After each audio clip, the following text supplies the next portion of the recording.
আচ্ছা, তোমার শীতকাল বললে কিসের কথা মনে পড়ে? আমার কিন্তু শীতের রোদে পিঠ দিয়ে বসে মায়ের হাতের পিঠে খাওয়ার কথাই সবার আগে মনে আসে। ছোট্টবেলায় মা যখন পিঠে বানাতো, বইয়ের পাতায় চোখ থাকতো কম, মন থাকতো রান্নাঘরের দিকে। কখন মা বলবে পুলিগুলো একটু হাতে হাতে পাকিয়ে দিবি আয় তো, আর বই ফেলে ছুটতাম। সেই তখন থেকেই অপোক্ত হাতে পুলি বানানো শেখা। কত রকমের যে নকশা করার চেষ্টা করতাম, আর যখন পারতাম না তখন রেগে গিয়ে সেই কাঁচা পুলি মুখে পড়তাম। মা তখন বলতো, আরে আরে করিস কি, পেট কামড়াবে যে।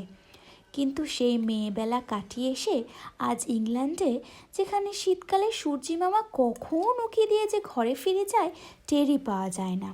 তা বলে কি পিঠে খাবো না? তাই কখনো হয়?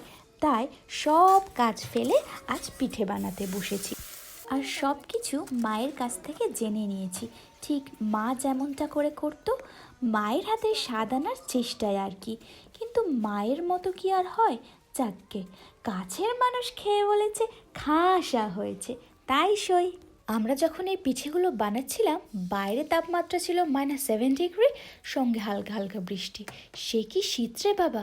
আমরা সবাই জানি নলেন গুড় দিয়ে পিঠে খেতে কি সুস্বাদুই না লাগে, কিন্তু এই বাজে ওয়েদারে বাইরে নলেন গুড়ের খোঁজ করতে যাওয়ার মতো ইচ্ছা বা শক্তি কোনোটাই আমাদের ছিল না।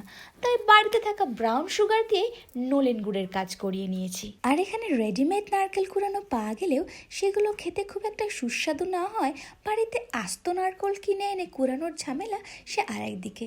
তারপরেও যখন থালা সাজিয়ে পিঠেগুলো নিয়ে খেতে বসেছি, তখন মনে হচ্ছিল, আহা, এই সুস্বাদু খাবারগুলো খাওয়ার জন্যই তো এত কষ্ট করা, বেঁচে থাকা, তাই নয় কি?